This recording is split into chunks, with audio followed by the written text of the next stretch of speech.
In this video, I'm going to show you how to replace the glass in wooden windows so you can see if this is a job you want to attempt yourself at home. First thing we're going to do is take a Stanley knife and break the seal between the back of the beading and the window frame. Sometimes, depending on the window, it can be a little bit tricky to locate the bead, but the bead will always be pushed up against the glass. So we've got a timber bead here, and what we want to do is position our Stanley knife where the back of the bead meets the frame. So this is our bead and this is our frame. So we're just going to score along here, and we're going to do this right round our window frame. If you spend a little bit more time at this stage making sure you've got your Stanley knife behind the beads, it can make it a little bit easier to remove them and reduce the chances of breaking your beads as you take them out the frame. Before we take our wooden window beads off, I'm first going to show you how to measure up for your glass. You always start by taking a measurement of the width first, and you want to measure from behind the back of the bead. We've actually been able to hook our tape measure down the back of the bead because we scored this with a Stanley knife, and then we go across and we take our measurement there. That's actually 941, and then all we do is deduct 5mm from this width. So our 941 becomes 936. So we deducted 5mm and we've got a width of 936. Now we're going to measure our height in the exact same way. So now for our height, we've hooked our tape measure behind the back of our wooden bead, and then we've got a height there of 954, and then we're going to deduct 5mm to give us 949. Always put your units. Now we need to take a measurement for the thickness of our glass. To do this, you'll need to use a glass caliper. I'll mention which one I used in the description. Take a glass caliper, you open your window, place your glass caliper over the top, slide your ruler in there, make sure everything's nice and flat, and as you can see, we've got a measurement there of 24mm for our thickness. We've got our thickness, 24. And this is all you need to order a replacement glass double glazed window unit. Now that we've successfully gone around the back of our bead with a Stanley knife, it's now ready to remove our beads using these two flat knives. I'll put a list of all the materials we've used in the description, but these are really good at releasing your wooden window beads. So you need to check how your beads have been fitted to your window. Sometimes they're mitered in the corner, but in our case, we've got one bead trapping our bead below. So we're going to have to remove these side beads first, and then we're going to remove the bottom bead. And I always like to leave the top bead till last. Leave that till last so that your glass is always supported, because as soon as you remove your beads, your glass will be unstable within your window frame. Sometimes it can be easiest to start trying to remove your bead from the middle, because you'll find it has a lot more flexibility here. So you want to just tap in your flat knife. I always like to use two. And you want to try and prise where you see a fixing. If you look here, now we've opened this gap up, you can see our pin. So you want to try and prise as close to that pin as possible, and then you reduce the chances of damaging your window beads as you remove them. So usually you can get the beads off just using your heavy duty paint scraper, and this is a good one I've managed to find. But if you are struggling to prise your beads off, once you've opened up the gap behind the bead, you can use an old chisel and try and tap that in behind there, or you can also use one of these heavy duty pry bars. We'll just go in there with our old chisel, just open that gap up a little bit more. Now we've opened up the gap, we can use our pry bar. We can put a little packer in behind our pry bar. As we put a little bit of force on our bar, our bead should just spring off. We've just removed our left hand window bead, and we're now going to repeat this process all the way around. I always like to mark on where I got my bead from, so I'm just going to write an L on the back.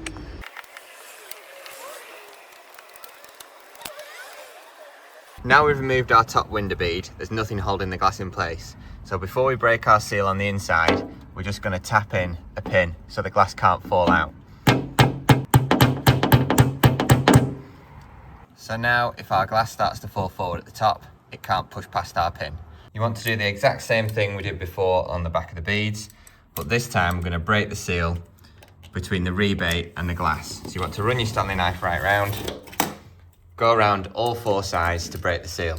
You want to do this a couple of times, and really what you want to be able to do is see the glass freeing up within the frame. I never start trying to remove my glass until I've actually freed it up within the frame. So it's worth going around a couple of times with the Stanley knife just to break that seal, and then once you know the glass is free, it makes it far easier to get it out without breaking it. Before we can take our glass out, we still need to remove any pins remaining in the frame. So we're just going to take our pincers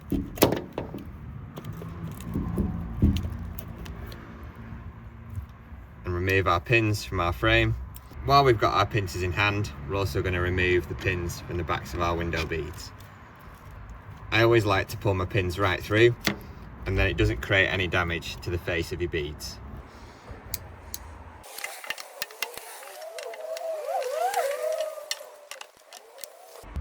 Any pins that snap off or you are struggling to remove, you can always tap them in with a hammer. You can now see that's flush, and when we pull the glass out, we now know it's not going to catch on any remaining pins. To double check I've taken all the pins out, I always like to run something around the frame.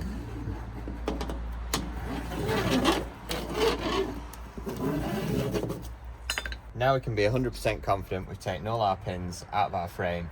We know that we're far more likely to remove the glass in one piece. So to remove our glass, we're going to give it a little push from the inside to make sure that it's loose in the frame, and then we're going to remove our pin. As you can see, our glass is pretty loose, so we're going to take our pin out and extract our glass, and we'll see if our measurements are similar to the old double glazed window unit. So we're just going to remove our security pin. Now the glass is completely free. We can reach over the top just to free the glass. Slowly push it out. You want to take your glass out from the top first. Gently lean it back towards yourself. And then you want to carefully lift it out of the way. So we can now compare our old double glazed window unit to the measurements we've got for our new one. So we've got a width of 936. Our old one looks like it was 935, so we're not so far off there. We've got a height of 949. So we've got a height of 950. And then we'll check the thickness. We've got our thickness there of 24 millimeters. So we're within 1 millimeter of our previous double glazed window unit, which is pretty good considering we measured it while the beads were still on the window. Sometimes you'll find that there are some little glass packers at the bottom of the double glazed window unit. It's quite important that you keep those in. You should always have your double glazed window unit raised slightly up from the woodwork, because if any moisture gets in there, it won't actually get absorbed into the double glazed window unit and it'll be less likely to fail. So we're going to keep those packers in there, and because we measured our replacement glass about perfect, it should sit on these packers just like the old one did before. We're just going to clean up around this rebate. So we'll just take these out temporarily and leave them at the side that we found them at. And then we're just going to scrape round and remove any old adhesive or mastic.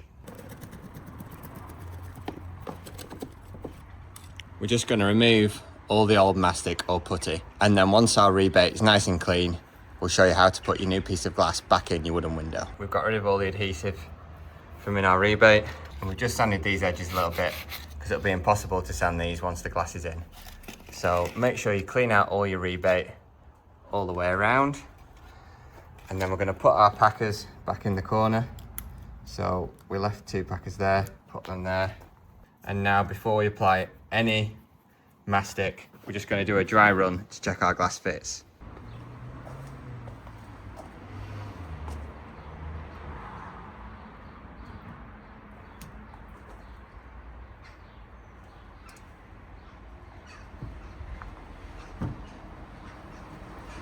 Now we've done a dry run, we're going to show you how to seal and fix your double glazed unit in there securely. You can get these glazing packers, all different thicknesses, and all we do when we're fitting glass in wooden windows is we just cut these packers down. So if you take a sharp Stanley knife, you can just trim these down, and you want to trim them down to just less than the thickness of your double glazed window unit. So our double glazed window unit is 24 millimeters, so you'd probably aim to cut these down to 23 millimeters and then sit them in that plane. You need to make sure that both panes of single glazing within the unit are supported on the glazing packer. We'll add these glazing packers to the materials list down in the description. There are a couple of different ways you can secure your new double glazed window unit into place. So we've got this Everflex here. This is more of a traditional oil-based mastic. this actually remains flexible, and because it's oil-based, it doesn't really set. One of the benefits to using this is that it will always be flexible, and you can actually paint over this. So where the timber frame and the beads meet the glass, you can actually paint over this mastic to create a seal. Another way you can secure double glazed window units into place is to use low modulus silicone, sometimes represented by LMN.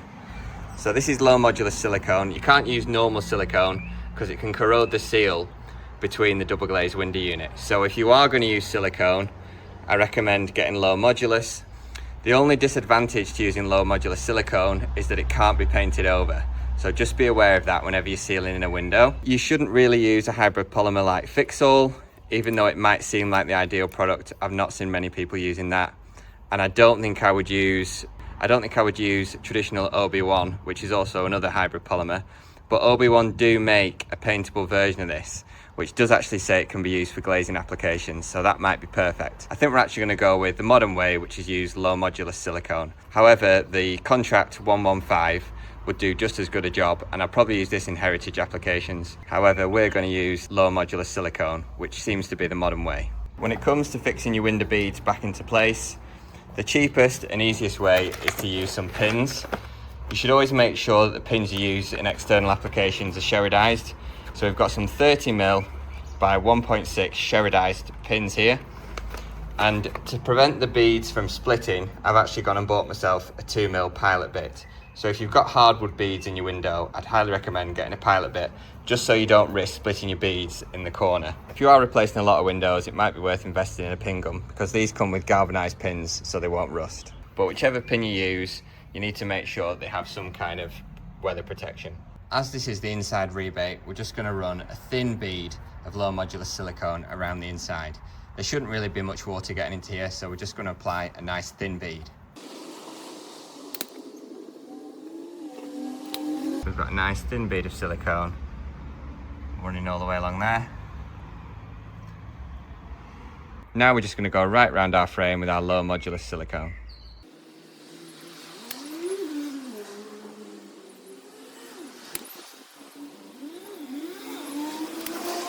So you can see there we've just got a thin 2mm bead of silicone going right the way around our frame. We don't need too much here on the inside, but we do need to make sure we put plenty of silicone on our external beads, as the water will hit the glass and run down to the beading. So we need to make sure we have a good seal when we come to apply silicone to our beads. So we've got to now, in one smooth operation, lift our glass into place and add our top bead.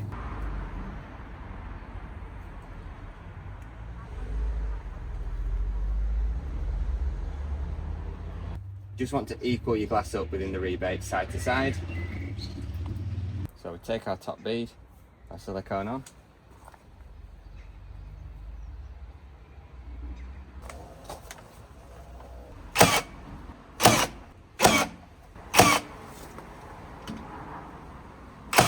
So now we've securely attached our top bead.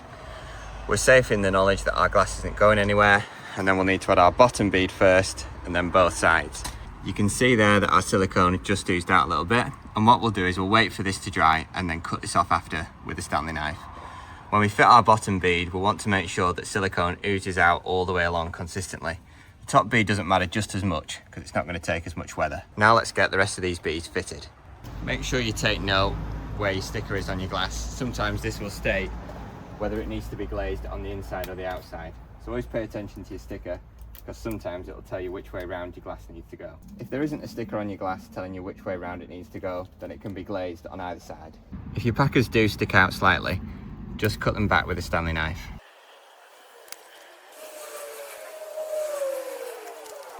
We're just going to use some of our 30mm galvanized pins.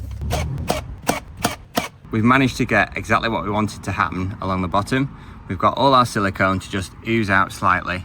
So we've got a perfect seal from the back of our beading up against our glass. That way, as any water runs off the glass, it'll be turned away from the frame and it won't end up sitting between the glass and the frame. For a bit of extra waterproofing, I always like to squeeze some silicone right in the corners where the two beads meet.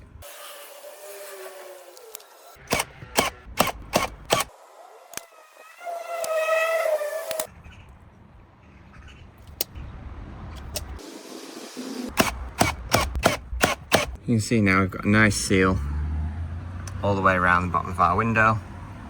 What I always like to do is wait for this to dry and then cut it off afterwards. Don't try and wipe this away yet because it'll go everywhere. Be patient, leave it overnight or a couple of days and then just trim this off later and you'll find it's a lot cleaner of an operation. We've left our silicone a couple of days to go off and now I'm going to show you how to trim it back with a sharp Stanley knife blade. To clean off your excess silicone, you just want to take a sharp Stanley knife blade and you just want to run your Stanley knife blade down the silicone.